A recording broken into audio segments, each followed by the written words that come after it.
Good morning class. बेटा, हमने पिछली क्लास में जो हमारा फर्स्ट चैप्टर है हीरा और मोती, दो बैलों की कथा, प्रेमचंद जी इसके लेखक हैं और ये हमने स्टार्ट किया था। ये कथा है, कहानी है ये। और इसमें मैंने आपको बताया था कि कैसे किसान रहता है झूरी जिसका नाम रहता है, उसके दो बैल होते हैं हीरा और मोती। और हीरा और मोती को दूसरी जगह जब भेजता है झूरी तो वो लोग कैसे वहाँ से वापस आ जाते हैं भाग के रातों रात और परेशान करते हैं ले जाने वाले को, व्यक्ति को। ये सब हमने प्रीवियस क्लास में रीड किया था। आपको स्टोरी जितनी मैंने एक्सप्लेन करी थी आपको होप समझ में आ गई होगी, और आप लोगों को मैंने रीडिंग का भी बोला था।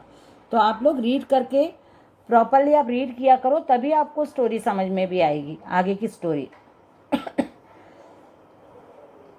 स्टोरी में हमने रीड किया था कि जो झूरी होता है उसके जो दो बैल होते हैं वो बोल तो नहीं पाते। हम सब जानते हैं कि पशु बोल नहीं पाते हैं, लेकिन वो अपनी भावनाएं व्यक्त करना अच्छे से जानते हैं। तो वो अपने मालिक के द्वारा भेजने पे समझते हैं कि हमको बेच दिया है मालिक ने, इसलिए वो गुस्सा होते हैं और गुस्से में जिस व्यक्ति के साथ भेजते हैं उसको कोऑपरेट नहीं करते हुए अपने घर वापस रातों रात आ जाते हैं। इतना हमने पढ़ा। अब हम पेज नंबर 8 पे रीड करेंगे। एक बालक, जब हमने पढ़ा पिछली क्लास में हमने पढ़ा था कि बच्चे बहुत खुश होते हैं जब हीरा और मोती घर आ जाते हैं, तो बच्चे ताली बजाते हैं, कोई गुड़ लाता है, कोई कैसे कैसे करके उनका स्वागत करना चाहते हैं। तो कोई घास खिलाता है, कोई उनको प्यार करता है, कोई रोटी खिलाता है।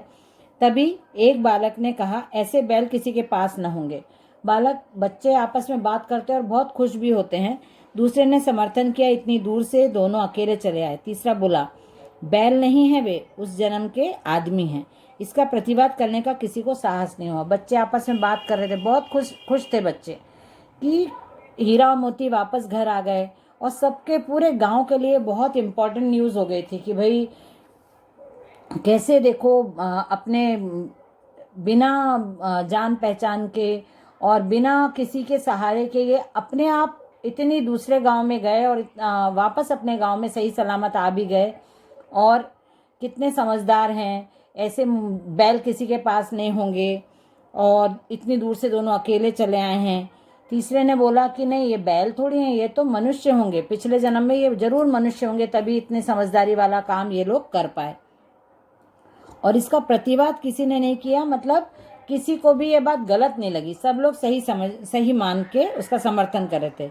झूरी की स्त्री ने बैलों को द्वार पर देखा तो जल उठी, बोली, कैसे नमक हराम बैल हैं कि एक दिन वहां काम न किया, भाग खड़े हुए। झूरी की जो पत्नी थी उसी के भाई के घर भेजा था हीरा और मोती को।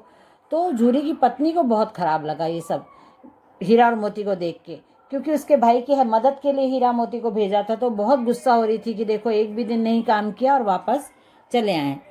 झूरी अपने बैलों पर यह आक्षेप न सुन सका। नमक हराम क्यों, चारा दाना न दिया होगा तो क्या करते। झूरी को भी बुरा लगा कि झूरी इतने सालों से बैलों को जानता है, इसलिए झूरी को खराब लगा कि उसके बैलों को नमक हराम कहा जा रहा है। तो उसने प्रतिवाद किया अपनी पत्नी के बोलने पे कि नहीं, वो ऐसा आप क्यों बोल रहे हो, वो ऐसे खराब नहीं है, गलत नहीं है मेरे बैल, उनको ठीक से खाने को नहीं दिया होगा, इसलिए वो वहाँ से अच्छा व्यवहार नहीं किया होगा, तभी वो लोग यहाँ वापस आ गए। स्त्री ने रौब के साथ कहा, बस तुम ही तो बैलों को खिलाना जानते हो, और तो सभी पानी पिला पिला कर रखते हैं। उसकी पत्नी को भी खराब लगा कि नहीं नहीं, आप ही बहुत अच्छे से रखते हो, बाकी सब अच्छे से नहीं रखते हैं। झूरी ने चिढ़ाया, चारा मिलता तो क्यों भागते। झूरी ने बोला कि यदि उनको खाने को अच्छे से देते तो क्यों भाग के आते वो। स्त्री चिड़ी, भागे इसलिए कि वे लोग तुम जैसे बुद्धों की तरह बैलों को सहलाते नहीं, खिलाते हैं तो रगड़ कर जोतते भी हैं। ये दोनों ठहरे कामचोर, भाग निकले। अब देखूं कहाँ से खली और चोकर मिलता है, सूखे भूसे के सिवा कुछ नहीं दूंगी, खाएं चाहे मरें। और झूरी की पत्नी को बहुत गुस्सा आ रहा था, क्योंकि उसके भाई के यहाँ काम नहीं किया, तो बहुत गुस्से में कि अब इनको खाना नहीं दूंगी और ठीक से नहीं खिलाऊंगी, सूखा खाना दूंगी, वहाँ आपके जैसे लाड़ प्यार नहीं मिलता, सभी लोग काम करवाते हैं तभी खाने को देते हैं, आप ही इनको सिर पे चढ़ा के रखते हो। वो बहुत नाराज थी। वही हुआ, मजूर को कड़ी ताकीद कर दी गई कि बैलों को खाली सूखा भूसा दिया जाए। जो पशुओं को, एनिमल्स को जो खाना दिया जाता है ना, उसमें भी बहुत अलग अलग प्रकार का खाना होता है। उसमें भी पौष्टिक ऐसी चीज़ें जो उनके शरीर को ताकत दे, एनर्जी दे, ऐसी चीज़ें होती हैं उनके खाने में भी। तो अलग अलग प्रकार का खाना होता है। लेकिन जो सब झूरी के यहाँ बैलों को खिलाया जाता था पहले, लेकिन अब उनकी पत्नी को गुस्सा आया, झूरी की पत्नी को, तो उन्होंने अपने नौकर से कह दिया कि इनको सिर्फ सूखा चारा खाने को दो, सूखी घास खाने को दो और कुछ मत दो। बैलों ने नान में मुंह डाला तो फीका फीका, न कोई चिकनाहट न कोई रस। क्या खाएं? आशा भरी आंखों से द्वार की ओर ताकने लगे। जब हीरा और मोती ने खाना खाया तो उनको बहुत खराब लगा कि ये क्या दे दिया हमको, सूखा सूखा खाने को दे दिया। तो झूरी ने मजूर से कहा, थोड़ी सी खली क्यों नहीं डाल देता बे? मतलब नौकर को बोला झूरी ने कि इनको थोड़ा सा खली डाल दो। खली भी कोई एक प्रकार का खाना होगा जिससे स्वाद आता होगा, जो पौष्टिक होगी। तो झूरी ने बोला अपने नौकर से कि वो भी खाने को दे दो। तो मालिक उसने बोल दिया, नौकर ने, मालकिन मुझे मार ही डालेंगी। तो उसने बोला, चुरा कर डाला, चोरी से डाल दे। न दादा, पीछे से तुम भी उन्हीं किसी कहोगे। नौकर को झूरी ने बोला कि चोरी करके डाल दो, पता नहीं चलेगा। तो नौकर ने बोल दिया कि नहीं नहीं, आप भी बाद में पलट गए तो मालकिन मुझे बहुत मारेंगी या मुझ पर बहुत नाराज होंगी। दूसरे दिन झूरी का साला फिर आया और बैलों को ले चला। अब की उसने दोनों को गाड़ी में जोता। दूसरे दिन जो झूरी की पत्नी है उसका भाई फिर से आया और वापस ले जाने लगा दोनों बैलों को। लेकिन इस बार उसने क्या किया कि गाड़ी में पीछे बांध दिया दोनों बैलों को और आगे गाड़ी चला के ले जाने लगा। 2-4 बार मोती ने गाड़ी को सड़क की खाई में गिराना चाहा, पर हीरा ने संभाल लिया। वह ज्यादा सहनशील था। हीरा और मोती दोनों को फिर ये चीज़ खराब लग रही थी, फिर गुस्सा आ रहा था। तो मोती थोड़ा गुस्से वाला था, तो वो एक ही साइड चल के और गाड़ी को गिराना चाहता था, गाड़ी का बैलेंस बिगाड़ना चाहता था। लेकिन हीरा थोड़ा सहनशील था, समझदार था, तो उसने गाड़ी को संभाल लिया। संध्या समय घर पहुंचकर उसने दोनों को मोटी रस्सियों से बांधा और कल की शरारत का मजा चखाया। फिर वही सूखा भूसा डाल दिया, अपने दोनों बैलों को खली चुनी सब कुछ दी। उसके पास 2 बैल थे, वहां पर ले गया, अपने गांव में अपने घर में बांध दिया।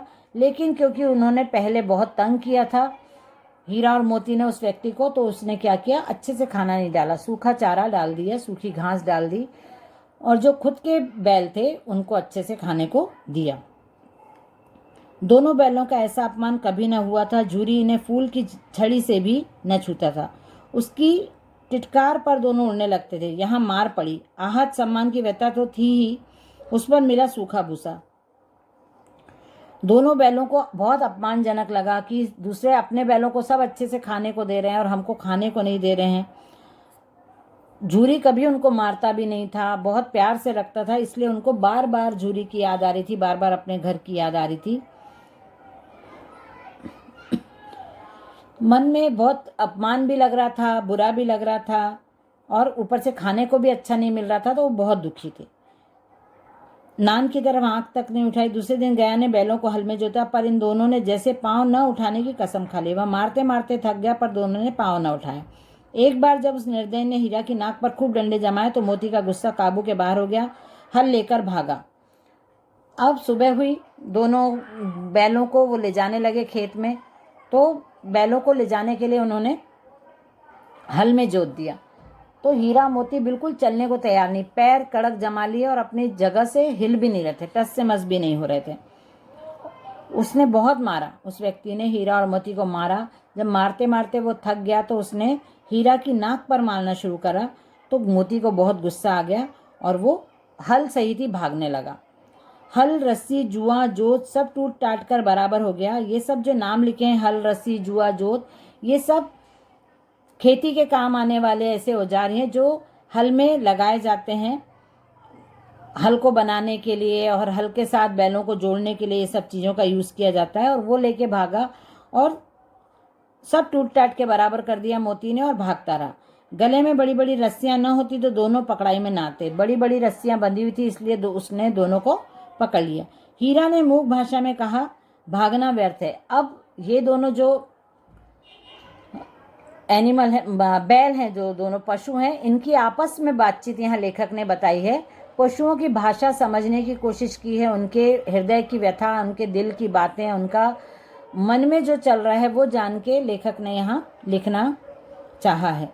हीरा ने मूक भाषा मतलब बेजुबानी में भी समझाया मोती को कि भागना व्यर्थ है। मोती ने उत्तर दिया, तुम्हारी तो इसने जान ही ले ली थी। अब की बड़ी मार पड़ेगी।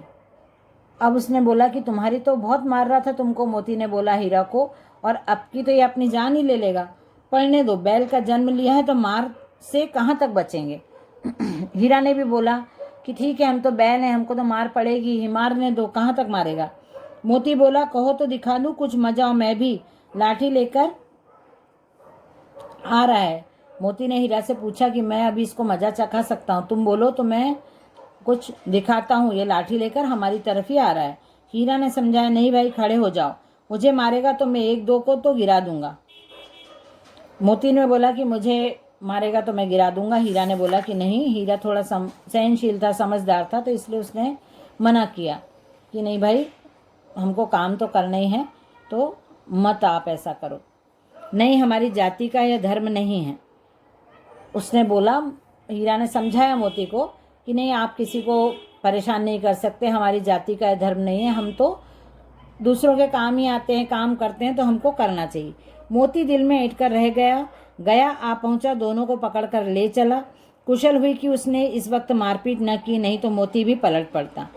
जो व्यक्ति है उसका नाम है गया, तो वो आया और दोनों को साधारण तरीके से उठाकर ले गया, और उसने कुछ जोर जबरदस्ती नहीं की, मारपीट नहीं करी, इसलिए मोती को भी गुस्सा नहीं आया, वो भी शांति से चलने लगा। उसके तेवर देखकर गया और उसके सहायक समझ गए कि इस वक्त टाल जाना ही मसलहत है। मोती का जो रवैया था वो देखकर गया और उसके जो नौकर थे वो भी समझ गए थे कि इस बैल के साथ यदि जोर जबरदस्ती की तो ये हमको पलट कर मार सकता है, इसलिए वो लोग भी उनके साथ अच्छा व्यवहार करने लगे। आज दोनों के सामने फिर वही सूखा भूसा लाया गया, दोनों चुपचाप खड़े रहे। घर के लोग भोजन करने लगे। उस वक्त छोटी सी लड़की 2 रोटियां लिए निकली और दोनों के मुंह में देकर चली गई। उस एक रोटी से इनकी भूख तो क्या शांत होती, पर दोनों के हृदय को मानो भोजन मिल गया। यहाँ भी किसी सज्जन का वास है। लड़की भैरों की थी, उसकी माँ मर चुकी थी, सौतेली माँ उसे मारती थी, इसलिए इन बैलों ने उसे एक प्रकार की आत्मीयता हो गई थी। वहाँ पे फिर जब काम करके आए वो लोग, तो वहाँ पे उनको खाना दिया गया, तो वही सूखा घास दिया गया, तो उनको अच्छा नहीं लग रहा था। लेकिन एक छोटी सी बच्ची आती है, वो एक एक रोटी दोनों के मुंह में डालकर चली जाती है, और वो लड़की भैरों की रहती है जो सौतेली माँ के साथ रहती है। सौतेली माँ उसके साथ अच्छा व्यवहार नहीं करती, और वो लड़की दूसरों के दुख दर्द को समझती है, इसलिए वो साथ में उसके साथ अच्छा व्यवहार करते हैं। तो बैलों को भी समझ में आ जाता है कि ये बिन माँ की बच्ची है और इसका व्यवहार, सौतेली माँ इनसे अच्छा व्यवहार नहीं करती, तो वो बच्ची को प्यार करने लगते हैं।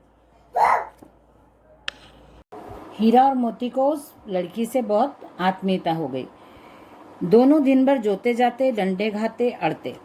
मतलब अब वो हीरा मोती वहीं रहने लगे और काम करते दिन भर। जोते जाते मतलब खेती के काम के लिए उनको हल में जोत दिया जाता, डंडे भी खाते, मार भी खाते। उसके क्या नाम था, गया जो व्यक्ति था वो मारता भी था, और अड़ते भी थे, काम के लिए अड़ते थे। शाम को थान पर बांध दिए जाते और रात को वही बालिका उन्हें 2 रोटी खिला जाती। ये नियम हो गया था कि रोज काम करो, डंडे खाओ, मार खाओ, सामने जो बांध के फिर भूसा वूसा उनको डाल दिया जाता था, सूखा घास वगैरह। लेकिन वो लड़की प्रतिदिन आके, नियमित रोज आके उनको 2 रोटी, एक एक रोटी दोनों को खिला के जाती थी। प्रेम के इस प्रसाद की यह बरकत थी कि 2-2 गाल सूखा भूसा खाकर भी दोनों दुर्बल न होते थे, मगर दोनों की आंखों में रोम रोम में विद्रोह भरा हुआ था। गुस्सा उनको बहुत आता था, लेकिन क्योंकि वो लड़की उनसे बहुत आत्मीयता से, प्यार से उनको एक एक रोटी दे के जाती थी, तो ये सब चीज़ हीरा और मोती को बहुत मतलब हिम्मत देती थी। लेकिन उनके जो गया प्रसाद है उसके लिए उनकी आंखों में हमेशा विद्रोह ही रहता था। एक दिन मोती ने मूक भाषा में कहा, अब तो नहीं सहा जाता हीरा, क्या करना चाहते हो? मोती ने पूछा। मोती ने हीरा से बोला कि अब सहा नहीं जाता। ये मूक भाषा मतलब बोल तो सकते नहीं हैं, लेकिन मन के भाव जो उनके रहते हैं वो आपस में एक दूसरे से जो शेयर करते हैं, वो सब भावनाओं को कवि लेखक ने यहाँ पे संवाद के रूप में हमको लिख के बताया है। तो उसने पूछा, हीरा ने, क्या करना चाहते हो? एकाध को सींगों पर उठाकर फेंक दूंगा। मोती ने बोला, मुझे गुस्सा आ रहा है, मुझसे सहन नहीं होता, मैं किसी को उठाकर फेंक दूंगा। लेकिन जानते हो, वो प्यारी लड़की जो हमें रोटियां खिलाती है उसी की लड़की है जो इस घर का मालिक है। यह बेचारी अनाथ हो जाएगी तो मालकिन को न फेंक दूं? वही तो उस लड़की को मारती है। लेकिन औरत जात पर सींग चलाना मना है, यह भूल जाते हो? तुम तो किसी तरह निकलने ही नहीं देते। बताओ, तुड़ाकर भाग चलें? अब वो आपस में बात कर रहे हैं। मोती बार बार किसी चीज़ को बोलता है और हीरा उसको मना करता है कि नहीं, ऐसा नहीं करना, स्त्रियों पे हाथ नहीं उठा, स्त्रियों को नहीं मारना, और यदि वो पुरुष को आप मारोगे तो वो तो इस लड़की के पिताजी हैं, लड़की अनाथ हो जाएगी। हर बात तो वो बोलता है कि आप तो किसी भी तरह नहीं मानते हो, चलो यहाँ से भाग चलते हैं। हाँ, यह मैं स्वीकार करता हूँ, लेकिन इतनी मोटी रस्सी टूटेगी कैसे? इसका एक उपाय है, पहले रस्सी को थोड़ा थोड़ा चबा लो, फिर एक झटके से जाती है। अब मोटी रस्सी से बंधे हुए हैं, तो यदि हम इस रस्सी को थोड़ा चबा लेते हैं तो वो नरम पड़ जाएगी और फिर वो टूट जाएगी। ऐसा मोती ने उपाय बताया। रात को जब बालिका रोटियां खिलाकर चली गई, दोनों रस्सियां चबाने लगे, पर मोटी रस्सी मुंह में न आती थी। बेचारे बार बार जोर लगाकर रह जाते। सहसा घर का द्वार खुला और वह लड़की निकली। दोनों सिर झुकाकर उसका हाथ चाटने लगे। दोनों की पूंछें खड़ी हो गई। उसने उनके माथे सहलाया और बोली, खोल देती हूँ, चुपके से भाग जाओ, नहीं तो यहाँ लोग मार डालेंगे। आज घर में सलाह हो रही थी कि इनकी नाकों में नाथ डाल दी जाए। उसने घर में, वो लड़की आई, लड़की ने समझ गई। लड़की इतने दिन से सब देख रही थी, वो बच्ची थी, लेकिन उसको समझ में आता था कि इन जानवरों के साथ कैसा व्यवहार किया जाता है हमारे घर में। तो वो बहुत समझदार थी। उसने आके बोला हीरा और मोती के पास कि तुम दोनों को बहुत यहाँ मारा जाएगा और इसलिए मैं तुम्हारी रस्सी खोल देती हूँ, तुम लोग यहाँ से चले जाओ। तो मैंने आज घर में सलाह हो रही थी कि इनकी नाकों में नाथ डाल दी जाएगी, मतलब नाक से आपको खींचा जाएगा। नाक का जो पोर्शन है वहाँ पे रस्सी डाल के आपको बांध दिया जाएगा, जिससे आप बिल्कुल भी भाग नहीं सको। और आप बिल्कुल, जब आपको खींचेंगे तो आपके नाक में दर्द होगा, तो आप सीधे सीधे जो काम बोला जाएगा वही करोगे। क्योंकि ये हीरा और मोती अड़ते थे ना, काम नहीं करते थे, काम में रुकावट डालते थे। तो इसलिए मालिक ने ऐसा विचार किया था कि इनकी नाक में नाथ डाल देंगे, जिससे ये कंट्रोल में रहें।